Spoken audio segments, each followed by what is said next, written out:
Welcome to the Rainmaker Podcast, where we elevate marketing leaders inside and out. I'm your host, Veronica Rami, master marketer, executive leader, and mentor to ambitious marketing leaders wanting to advance their careers. Each episode is filled with genuine, unscripted conversations with some of the world's top marketing experts, accomplished leaders, and industry trailblazers representing brands, both large and small.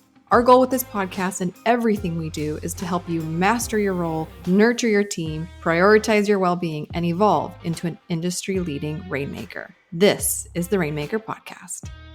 Welcome back to the Rainmaker Podcast. In this episode, I get to introduce you to one of the most confident fractional CMOs I have ever met. Our connection actually began because I met his boss randomly in an elevator at a marketing conference. It's one of the weirdest stories that we share right at the top of the episode, but now he is one of the premium coaches within the walls of the Rainmaker residency and a close friend of mine. Please meet Nick Herrera, who has been an exceptional marketer over 15 plus years. He knows what it is to be in-house and fractional. He's worked with clients like the names of Rachel Rodgers, Brooke Castillo, Floyd Mayweather, and some big names. And we get into it. We talk about the pros and cons of being in-house versus fractional. We talk about getting itchy when we stay at a place for too long. We talk about mastering budget negotiations, articulating our worth, negotiating our pay, and self-worth and imposter syndrome, and like literally all the things in between. It took a really beautiful deep turn towards the end that I can't wait for you to hear. So without further ado, let's make it rain with Nick Herrera. Hey, Nick, welcome to the podcast. Hey, Veronica. Thank you for having me on the podcast. Okay. So just for the listeners to understand, Nick and I have a very interesting dynamic and relationship right from the jump. And so, Nick, with your permission, I think we should tell the story of how we met by also being careful to omit some names. Is that okay with you? Say all the names. No, I'm just kidding. Yes, we can omit. I know. You get us. Maybe we'll spill the tea later. But okay, so this is how I met Nick. And he's brilliant. And we're going to get into all the things because Nick has been in-house CMO, fractional CMO, now back recently as an in-house CMO. He's worked with some big personal brand and faces, as have I. So we have a lot to discuss. But let's start with how we know each other. So I was at a work conference, a very famous marketing work conference of a whole bunch of nerdy marketers. And I was in an elevator leaving I don't even know. It's like an event within an event. So I was leaving this thing that my friend had invited me to that I did not enjoy it. So I'm all by myself waiting at the elevator to go down. Open the elevator doors, and there is this very big personality and online presence and brand that Nick worked for that I didn't know Nick at this time. And so I get in the elevator and she looks at me and she's like, oh, was this event within the event worth? And I'm like, not really, which is why I'm leaving. And so she's like, what's your name? She's being very kind and personable. I'm like, oh yeah, my name is Veronica Rami. She's like, oh, the Rainmaker thing. And I'm like, what? She's like, I know you. I read your sales page. One of the best sales pages I've ever read. I was like, what? Like, oh, thank you. I think, so then she's like, do you want to come to the bar? Because it was her and her friend. Do you want to come to the bar and like hang out with us? I'm like, I don't, it's just so everybody knows I don't drink. So I'm like, sure, I'll go to the bar and have like a, sparkly water, whatever, like be fancy. So we go, it lasted less than 5 minutes because she's a personality and the whole bar just like flocked to her. And then she leaves and then I leave. But she did say that I should meet up with her director of marketing. So lo and behold, then I reach out to the company after the fact, as she told me to. They put me in connection with Nick. I'm getting on the phone call to talk to Nick. I'm assuming that Nick has all this beautiful context that his boss is in love with me, loves my sales page, and loves everything to do with the Rainmaker residency and how I empower marketing leaders. Nick, do you want to tell your version of the story before you got on the phone call with me? Yeah. So I would say that there was a different response. It's like, hey, this person's reaching out to us. Can you just take this? Can you just jump on the call and like deal with this? And I'm like, oh, okay, cool. Like I said, I don't know who this is. I don't know anything about it. And they sent the website. I looked at the website. We got on a call, and it was an amazing conversation. Absolutely amazing. Dude. And you told me about a podcast, and I want to just give them a quick shout out here. Hopefully they reshare this. But the Kelsey brothers, New Heights. Fantastic. I started listening to that and literally it brought so much joy to my life. So thank you. That was a huge takeaway. But anyway, from there, we continued talking and we continued connecting, but they had no interest in like moving forward with anything. Apparently they just wanted me to kind of hang out on the call for a little bit. And like, yeah, appease me. Like, just go hang out with this girl and then be done. And I'm like, wait a minute, wait a minute, wait a minute. You told me that my sales page was the greatest sales page you've ever read on the, like, you invited me to the bar. Anyways, I won't get into other things, but like, what? And so I didn't know this about any of this context. I just know I remember getting on the call with you and like you were stiff at first. I'm going to say this is like first breaking news. Nick is extremely charming, but I feel like when I got on, I was so excited to meet with you because I had such a great meeting with your boss. And then I get on with you and you're just kind of like, you're just not playing. You're not giving, like, there's no courtesy laughing or smiling because I'm funny. So like, there's like nothing's happening. But then I found out that you like football and I like football. And it was like around the time of like the Super Bowl that was coming up. And I like the Kelsey brothers and the podcast. I'm like, do you listen to it? So good. And then next thing you know, like a couple different emails back and forth, like, are you watching that? Can you believe the Super Bowl? Like it was just, I don't know. We just kind of kept this rapport. And now here we are where you're like a coach inside the Rainmaker residency program and we're like really good friends. So like, you know, I'm not going to say who, but like sucks on you. Like you were wrong. Like I wasn't just this person that you could pass off, but here we are in this relationship and doing amazing things for other marketing leaders who find themselves to be in these kind of interesting situations as you and I both have found ourselves to be in. Is that fair? That's very fair. And I know that for a lot of the people listening, they maybe have had stories that are in the Yes. ballpark of this, possibly. And so I'm excited to talk a little bit more about like what that looks Yeah. like for sure. Yeah. Well, let's get into it because, like I said, we have a lot of similarities in our backgrounds and also some really cool differences. But one of the similarities is I've had different evolutions of my career. I mean, if you go to my LinkedIn, you'll see like, oh, like you worked for somebody, then you did your own thing. Then I went back as chief of staff in a different organization. Then I went back on like I've had what I think a lot of marketing professionals find themselves to be in because either you start off on a traditional track where you're like corporate marketing or bust, you're climbing that ladder, and then you get burned out. You're like, I don't want to do this, or you have aspirations to do your own thing. And then you realize that's really hard. And then you go back, or circumstances, COVID, whatever. So, like, majority of the time that I get on phone calls with aspiring marketing leaders, like, they find themselves in these kind of in betweens. If anybody goes to your LinkedIn, you'll see kind of the same thing where you've had success working for an employer, for a business, but then you also have been wildly successful, I think, also as a fractional CMO, being a consultant to really, really well known names and brands. Give me, for the lay of the land, for the marketer who has not tasted the rainbow on either side, how would you?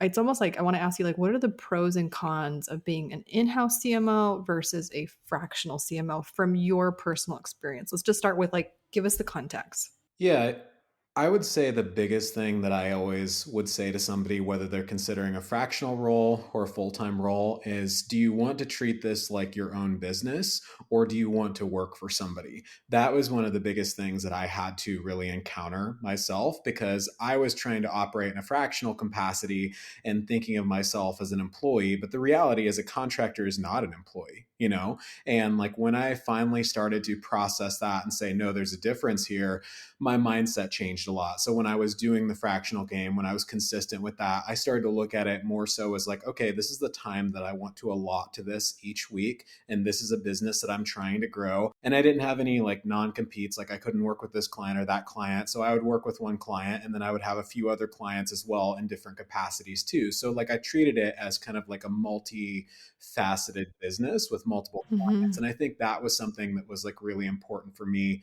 to look at because obviously when you're working a full-time job, that's just different. You know, it's just not the same. Like the expectations are different, like the timelines Yeah. are different, especially in like a C-suite kind of position. So it's just very Mm-hmm. it's very different. I would say also, not to go too far into this before you ask me some more questions, but I would say also to just make sure that you are super super organized. And I know that that almost feels like it goes without saying, but there's a lot to think about. The financing side, the invoicing side of things, like mapping Yeah. out your hours, like your day, like the projects, like you, it's weird because it's almost a hybrid between being a full-time employee, but also being like a business owner too. So it's a challenging role. And in fact, my financial advisor said, you know, you're really doing a challenging thing right now. And I was like, thank you, I think. When your CPA, your bookkeeper, and your lawyer's like, "What the fuck are you doing?" It's You're like, true. I think I'm making it."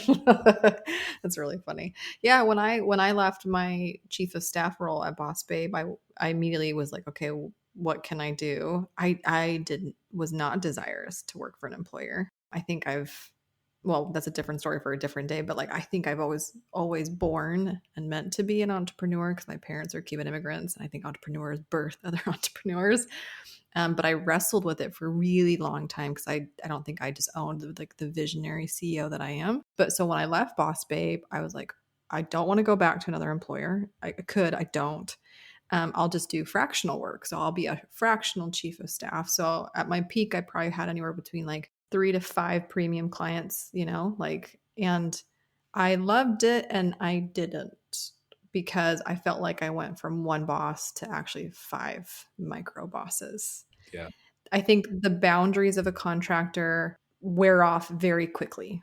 So like what I would notice is in like the first 30, 60, 90 days of an engagement, like they saw me as contractor, I am contractor, billable hours, I will not be responding to you at like 10 o'clock at night, And then the longer that the contract would go on, the looser the lines would become. And so the next thing I know, I'm getting Voxes at 10:30 at night or like on Fridays, Saturdays, and Sundays. And like, wait a minute, wait a minute, wait a minute, wait a minute. Because they were paying so much money, I felt a little bit hostage because I didn't want to displease them Mhm. or like, yeah. And I just didn't want to like put the retainer on, or like in any kind of dicey situation because I was banking. So like it got a little bit interesting really quickly how much I thought being fractional or being my own boss was not as freedom oriented as I had hoped it would be. I don't know if I was just shitty at boundaries or if that was also kind of your experience. It was actually. I actually didn't realize that about you, and that was kind of like your experience. I didn't realize all that, but I feel like that was very similar. And it's interesting because I think the reason why I moved from fractional to full time is exactly kind of like what you were talking about. The boundaries just got so loose that I think I had the fortune of like working with some companies that saw how loose those boundaries were. They realized like how dedicated I was to their projects. And as a result of that, they said, you know what? Like, this is the kind of person that we want to have on board with our team. So if a person is wanting to go into a full time role, I do think that they have to have a balance between, okay, what are the boundaries that I want to keep for myself, and then what do I want to do that's maybe that little bit extra to catch the attention of somebody where they want to turn you from a contractor into a Mm-hmm. full-time employee. So I do think that that's an important thing. But when I was not really wanting to go down that route, I Mm-hmm. wasn't thinking about that, it did get overwhelming. And so I do think like having firm cutoffs, like having firm hours of operation is really critical, especially in a fractional role. In Yeah. businesses, it's easier sometimes because you can Yeah. close the doors and it shuts down and you can automate things. Mm-hmm. But in a fractional role, like, I mean, you're the person Mm-hmm. acting. So you got to say, like, Mm-hmm. no, Yeah. these are not billable hours. Yeah, I definitely felt like a 7-Eleven at some points. Well, because again, remember, like being fractional chief of staff or fractional chief marketing officer, I would imagine is the same thing. Like when they're in the launch season or in these really high, like closed cart, open cart, then you definitely like a 7-Eleven, like you're open 24/7 because cart's still open, baby. It's closing in 2 hours, and Yep. you're on retainer. So like, and not to say that I wouldn't make myself available, but I mean what was an exception then very quickly became an expectation of the norm. And that's when I was like, no, I don't, this is not what I'm enjoying. So that was just my experience, which I think is just kind of interesting. But then, okay, let's flip it. Going in house, there's a refreshment to say, okay, I have one brand baby that I can give all my love to. And if you're a parent, you're like this, like you go from one kid to like multiple kids. Like I have one baby that I can give all my love and attention to. When I'm walking, I don't have to think about like brilliant ideas for 5 different babies. I have, I can dedicate all my creativity or all the things to one singular brand. So that's really exciting to channel that much, energy, energetically into one direction. But I'm also, I guess, call it high maintenance, pain in the ass. I'm like, I do that and then I get itchy probably 16 months, 18 months, 2.5. Like all of a sudden, I hit this itchy period where I start to get bored because I've already mastered the thing. Yeah. Do you get itchy? Not in like a weird medical way, but just like in your career. Yeah. I told you I'm funny. You are funny. Stop it. Yeah. Yeah, but like, do you get itchy in your career? When does it hit you? How do you know it's coming? What do you do about it? I'm just curious. Yeah, I do. I definitely do. I think there's a point in projects where you just kind of get so used to the day-to-day operations and it's Yeah. so systematized that it's almost Yeah. like, okay, what's the next big thing, you know? And I mean, there's different perspectives on that. I know some people are like, well, I'm going to invent the new amazing and cool strategy, but that all depends, like whether that can even be Mhm. implemented beyond like one's own creativity, that all depends Yep. on the size of the company. In corporate, you're not going to be able to do that because there's so many processes and procedures. In smaller businesses, sometimes you can add new wrinkles in, but you got to be careful because if you add those new wrinkles in just because you get a wild hair, what ends up happening is it can affect the other stuff that's happening, it can affect the other campaigns, and then the money starts to go in a different direction, and Yeah. immediately lots of eyes are on you. So it is a fine balance to it's a fine Mhm. line to walk for sure. Can we talk let's talk about that because I exactly what you said. I when I worked for either wildly successful privately held companies that are, 75 million a year, 85 million a year, 100 million a year privately held with the aspirations to either be acquired or go public, or I also worked for a privately held company that went public when I was there when I worked at ancestry.com. Like the budgets, the planning, the road mapping, the like is just way more intensive, but it's exciting because I felt like there was a little bit more like, grown upness here. Like I have a budget to do something with. When I left that arena, and now I'm working with these like scrappy personality run businesses, online personal brands, things like that. I say, "Oh, what's my budget?" And they look at me like, "What budget?" They look at me like the answer is usually the slot machine answer. Well, I'll give you more money if you make more money. I'm like, what is this, Vegas? Like you put like a quarter in, get a dollar out. How did you adjust to that? Because I would imagine that you had a similar experience where one, you had more resources or at least a budget dedicated to resources. You go work with an online personality, the online industry. It's like the Wild Wild West. Yeah, I think I always wanted to build any of the budgets that I put together um, based on saying, this is what this campaign needs to be optimized, like fully optimized as successful as possible. And then if somebody came back to me and said, well, I'm only going to give you this much budget then, if they didn't have a budget to begin with, right? What I would say is like, okay, well, this is what the projections are going to look like then, because you can't just have these projections built on a budget, even a reasonable one, and then somebody pull tons of money away from that, and then there's the expectation that you're going to get the same results. That's just not true.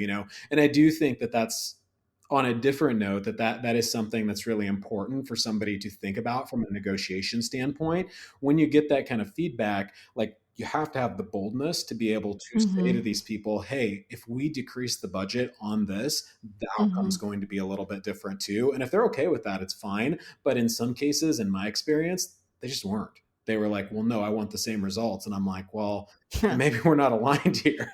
We had Yeah, to have some tough maybe conversations. you're defying, the laws of gravity, space, time, like physics. Question, because you said, boldness. You're like, you gotta have the boldness. And I'm like, I hear you, but that does not come out of the box. That's not something that you're gonna pick up in school. I mean, depending on how you were raised in your family of origin, like, where did you learn to be bold? Where does one have a shot to even learn that in your advancement in your career? I'm just curious. I think it really comes from a place of self-confidence and Mm-hmm. worthiness. So to believe that I, just as I am worthy of this position, am worthy of the things that like I've gained and I've achieved in life and stuff, really being able to settle that in myself and find peace in Mm-hmm. myself helped me to be bolder because it a lot of times I think boldness is not there because somebody feels insecure and they feel like worried to say, oh, well, if this person doesn't like me or they don't like the outcome or they're upset with something, then that reflects on me. And so they take this really heavy weight on themselves. But for me, Yeah. like I've learned to detach from that as best as I can. Mm. I'm not perfect, but I've learned to detach from that and say, I am enough as I am. I don't need the validation of them to be enough while also pursuing excellence, while also pursuing all the things that I know businesses need to grow, right? So it's a balance of Yep. respecting them and what their needs are, and also having the confidence in oneself to say their needs Oof. aren't going to define my value. And this is why you are phenomenal at what you do. And also, I mean, I cannot tell you how many conversations we have within the walls of our residency for our marketing leaders. Like imposter syndrome is a chronic, like chronic burnout and chronic lack of self-confidence, insecurity. Also, a more common way of saying it, they would say it as imposter syndrome. Like, who am I to be running this campaign? Who am I to, and also on the flip side, one of the common struggles that we try to help these rainmakers overcome is how do I articulate my worth? I was literally just having this conversation this last week because when you're in mid management, it can feel a little dicey to try to say this was me versus the people underneath you. So, for example, you're running a launch, you have a Facebook ads manager or a vendor that you're using. They're going to take full credit, be like, yeah, see, you gave us 20,000, but we made you 200,000. So we have this 10x return on ad spend. That's all us. So then the manager goes, well, I feel kind of awkward saying, but me too, like plus me, but it's true because who gave the agency the assets? Who gave the agency the direction, the guidance, the approval that like it's this layer of managerial oversight and strategic, translation that then makes the vendor successful. But how do you articulate that finitely, objectively on a piece of paper to then ask for a promotion come October during your performance review? So, like, to your point about self confidence, how have you been able to articulate your worth both as a fractional CMO, but also as an in house CMO? Because that's also where it gets interesting. Mhm. Yeah, it's really come from being able to put a number as much as I possibly can to what I'm directly responsible for. So I'm sure that you're familiar with like the EOS system. I don't love everything about that. It doesn't always apply to every single team fully.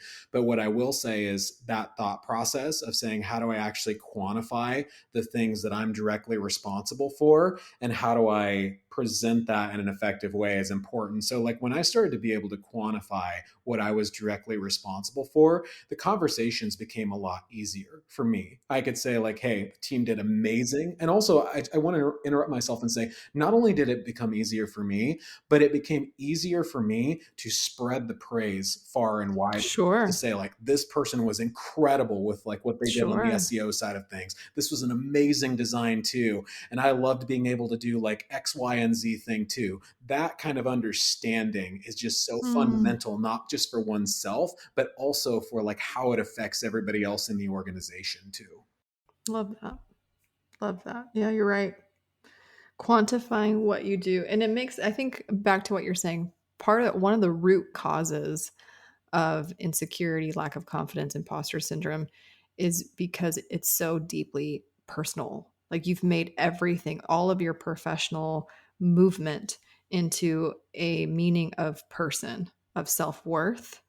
And there's no longevity and health in that long term to say, like, because if a launch doesn't succeed, it's my fault. I'm a failure if this failed. It's like, whoa, whoa, whoa, whoa. It's the same thing in parenting. Like, I love my kids, but if they end up being a total disaster, like I don't own all of that. like, do you know what I mean? So I think it's the same idea as like my self-worth is whole and it is mine and is detached, like, to your point, like your word, detach from the professional arena to some degree. Because if you can't separate it, then everything gets so deeply personal and everything hurts when Yeah. it's not measuring whatever level of success or perfectionism that you're holding, right? Yeah. I love that. Hey, Rainmakers, true or false? Becoming a top marketing leader is all about climbing that corporate ladder. False. Such crap advice for modern marketers. The true key to unlocking your career potential in today's landscape, learning how to promote yourself versus waiting for someone else's validation. Introducing the new Rainmaker Roadmap, your free comprehensive guide to becoming a marketing powerhouse. Master your role, nurture your team, prioritize your well being, and evolve into the marketing visionary you were meant to be. Grab your roadmap today by going to rainmakerroadmap.com or grab the link in the show notes. Now back to today's episode. This brings me to my next point, working with personal brands whose literal identity is their business. So, you want to talk about people who 100% personalize everything? It's working for the face of a company. When if you don't buy the Tony Robbins thing, what does it say about Tony Robbins? Yeah. Literally. So give me the things. Like, I mean, you don't have to spill the tea unless you want to, but like, how do you learn how to manage no longer like not just the mechanics of your role, like manage the launch and the campaign and this and that, manage the person, manage the people in those type of roles. I want to pick your brain so bad. Tell me everything. I love that you're asking me this, like, Okay, because it good. kind of ties to exactly what I was thinking. And I actually do think that it starts with me and it starts with the individual who is entering the engagement, because you have to remember with every single new position, there's two people making that decision. The person who's choosing to hire you, and then you choosing to want to move forward Hmm. with that in the first place or think about that in the Hmm. first place, right? So there's two things that are being married together. And I think that's where what I have learned in my career, probably more than anything, is to say, I'm going to do my research. I'm going to look into this person. I'm going to understand who they are and what they do. And I'm going to make a decision whether I want to engage in this. And the thing is, you can't be so greedy and so obsessed with money that you're willing to take Mm. any engagement. And I was there. Like, I was 100% Mm. there. Early, I was like, I'll take whatever, like whatever you need, whatever you want, whatever you're hoping for, like I'll do it, you know? And that's the kind of person that I was. And when I shifted to say, like, no, I need to have something that is like mutually healthy and beneficial for me, that's when everything started to change, because not only was I getting in good relationships that were healthy for me, but I was also getting myself in situations where I was being mutually beneficial to the other person, because you can only be like fake so long. Like, after a while it's going to become overwhelming and you're going to say, like, okay, I'm done with this. And then you might explode, or you might like say something that's like offensive or whatever that looks like to the person Yeah. who hired you in the first place, you know? So for me, the way that I do it is I definitely start with the research. I want to understand Mm. them. I want to understand the details about them. And I use that as the first step to define whether I want to move forward with the conversation or whether I don't. So it starts there, really. Interesting. Okay, so you stalk, aka internet stalk somebody. Um, Like, well, you research. Market research is just a fancy way of saying I'm going to stalk the brand and its creator. that's So true. we're gonna research this person in and out, and then what's the next step? What's the next step to making this decision? Because I again, I think so many marketers that are listening or that I've spoken to find themselves in these in between moments. Like, they're in the chapter change, they're in the doggy door of a career moment where, do I stay, do I go, do I leave in-house, do I go fractional and F it? Like, it's fascinating. The more conversations I have, the more that I find everybody seems to be in between. And so, guide us, like, how, guide the people listening. How would you advise them? How would you mentor them in making a decision that's best for them? Because you've had to do it so many different times. Yeah. Yeah. The first step is understanding what you want. It has to start with you, really outlining what you're looking for. And I mean, in the same way that we build, you know, target avatars, right? In the same way that we do that, we need to do that for the type of client that we want to engage with. We need to understand all the details about them. And this shouldn't be something that we're just pulling from research on them completely. This really should be something that we're saying, like, this in a perfect world, in a perfect scenario, is exactly who I'm going after. This is exactly who I want to work with. And if you define that, and if you stay fixed on that, it's really going to make a Mm-hmm. lot of these decisions more objective, because emotion gets involved always, right? Especially like if somebody's dealing with personal problems. Like for me, if I'm Yeah. like, okay, well, you know, I got to pay this bill or that bill or what have you, then it becomes more of an emotional thing. But if you stay true to the foundations, even of marketing, and you apply that to your process for who you want to work with, that's Mm-hmm. transformational. So that's what I like to do. I build my avatars, I stay committed to them, I build out like what I'm looking for, and I let everything flow from that. Yeah, you are your own funnel. Yeah, truly. Like, literally, That's a right? great way to Like, put it. it's, Yes. yeah, I'm the product. Like, yeah, it's interesting. Like, you literally are your own funnel. Yeah. It's actually kind of brilliant. Well, again, to your point, I think that the reoccurring theme here in our podcast, this episode that we're recording, is like, to the best of your abilities, stop making this personal. Objectively, like, facts over feels, because if you let your feels overtake the decision making process, you're not going to be happy on the other side of those decisions. And I mean, I just keep hearing that in what you've done. And I think clearly it's worked very, very well for you because you've been able to work with some really big names and had some really great, beautiful contracts and great partnerships with a lot of amazing brands. I mean, you're a testament to what you're saying. So that makes a lot of sense because it can get really messy, especially when you got little people that you want to provide for or a particular lifestyle that you want to enjoy. Like it is, especially now, I think most of the research is showing that the marketing leaders of today are desirous of salary that is 2 to 3 times more than they currently are making. Hmm. That's a big difference, right? Yeah. Can we talk about pay for just for a hot second? Because the other thing that makes people wildly uncomfortable, I'm talking about feels like wildly uncomfortable, is pricing themselves. Yeah.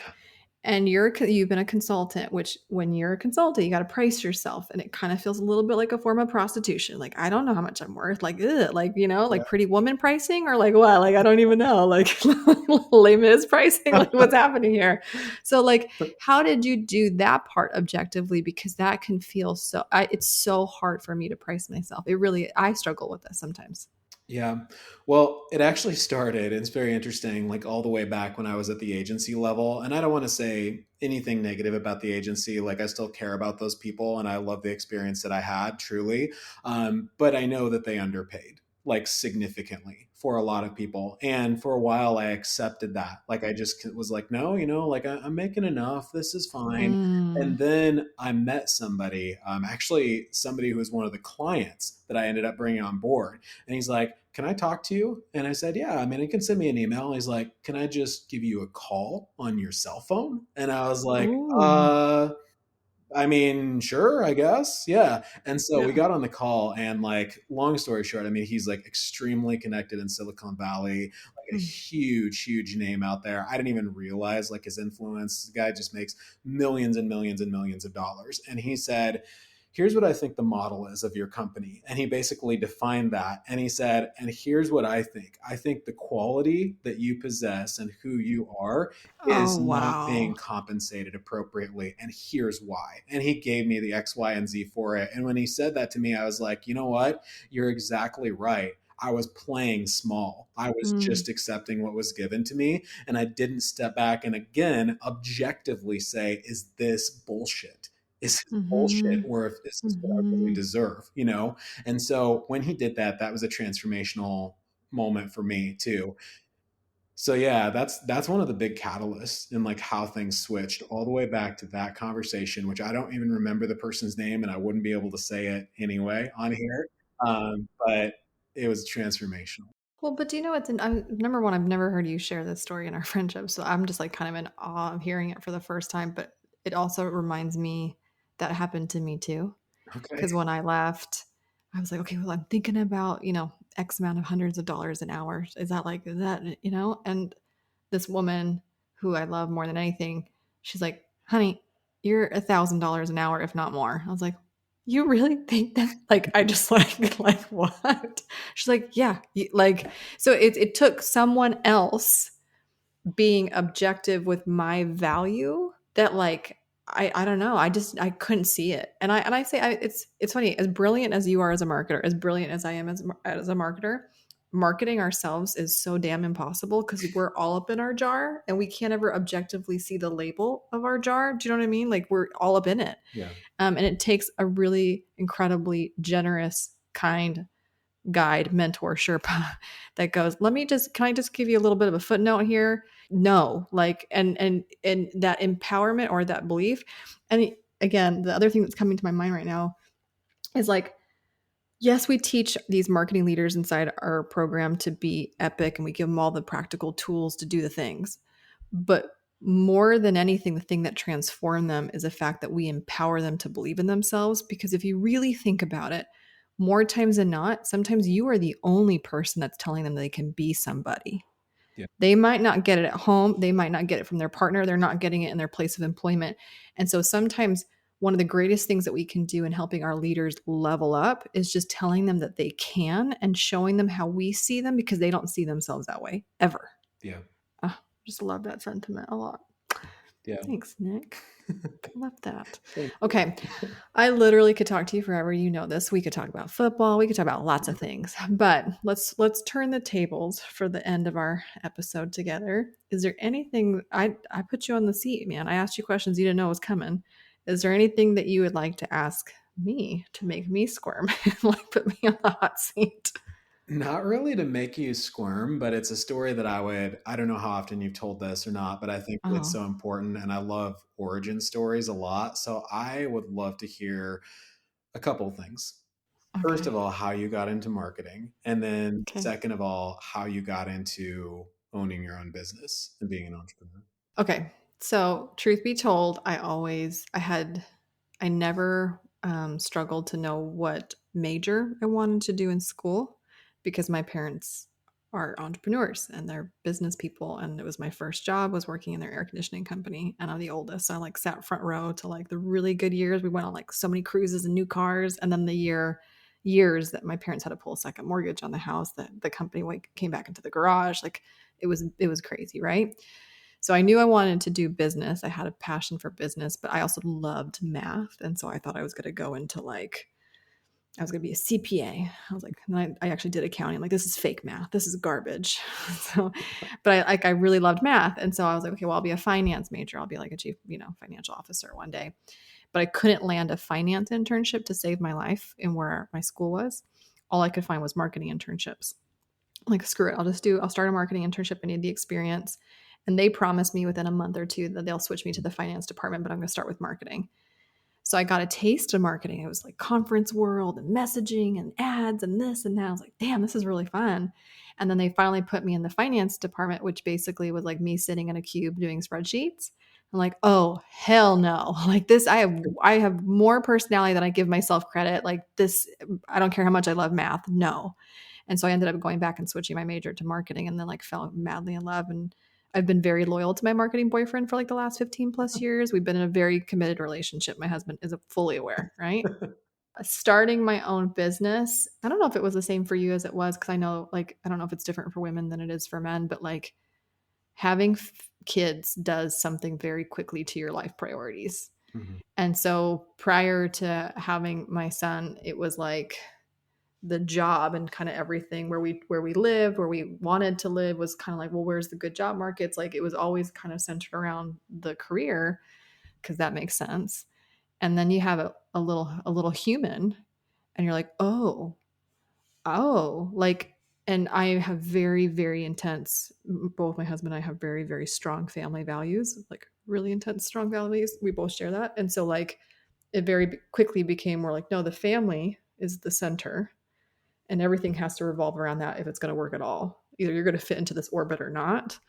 And so we moved from Utah to Florida because that was where the Cubans were. And I needed help raising this little baby by the Cubans. And then I think, again, entrepreneurs, I have this belief that entrepreneurs birth other entrepreneurs. So I kind of knew that the ocean would call me and Moana would need to go. And so, like, that's what happened. Like, basically, like, it just kind of God tapped me on the shoulder, the ocean called, and I jumped into entrepreneurship. But I did not like it. I fought it. I really struggled in that identity for a really long time, the CEO identity of myself. Yeah. That's awesome. And it's also interesting. I did not Yeah. know all that. Hmm. Yeah. That's But cool. I'm still a marketer through and through. It's funny, even though I'm a CEO, truly, and I say this, even though I'm fully owning my visionary Beyonce CEO aura, like, oh yeah, she's a whole thing. She's a whole vibe. Okay. Even though that's there, I still identify through and through as a marketing rainmaker. 100%. What's interesting is instead of feeling like I have to choose one identity, I've actually learned that I can be both. And I have a lot of peace and a lot of alignment and integrity with myself to actually say I'm both. It is true that I'm CEO and dream of my empire at night, and I am also a rainmaker all the way. And now it's qualified me to do the work that you and I are doing. So it's just like it's so cool. I love that. I love that because honestly, it's almost like it really is like an overarching CEO approach. It's almost like a company, Yeah. right? Companies have departments and we have different capacities, and mapping Yeah. that out and understanding that and where each thing gets applied in life, I think is so Yeah. powerful. Yeah. Anyways, thank you for asking. You didn't even put me on the hot seat. You teed me up. I appreciate that. So thank you for asking me those questions. And thank you for joining us on today's podcast. I will share all the links. People will get all the goodness in the show notes to link back to you on LinkedIn and stuff like that. But I just want to say thank you from one friend to another. Thank you for joining us on today's Rainmaker podcast. Well, thank you for having me. Thank you for joining us on today's Rainmaker podcast. Marketers help other marketers. So if there's a marketer in your life who could really use a new perspective in a way that helps them advance their career, please pass this episode forward, share, leave us a review. Everything helps as we embark on helping as many marketers elevate themselves inside and out. You can always visit veronicarami.com for today's show notes, additional links to some free resources and tools for you to help you advance your career. You can always connect with us on social media at Via Romney if you want more behind the scenes or a way for us to connect personally. Until next time, my friends, make it rain.